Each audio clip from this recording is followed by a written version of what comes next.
welcome to Reggae Hill Bar. I'm your cool bartender, Krystal. So today I'll be making a Candyland. First, you're gonna need some grenadine.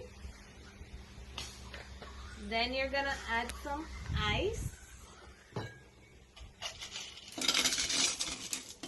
Next, you're gonna add some white rum. And then we're gonna pour some Sprite. Then we're gonna do the Reggae Hill shake, the Reggae Hill shake.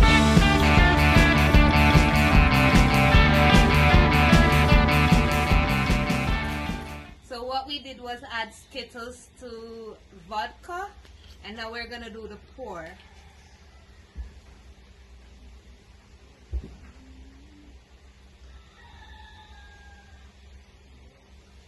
So we had some pink and then some green.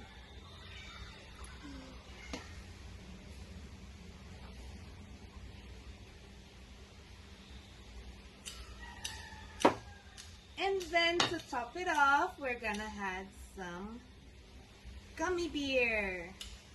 And there you go, Candyland.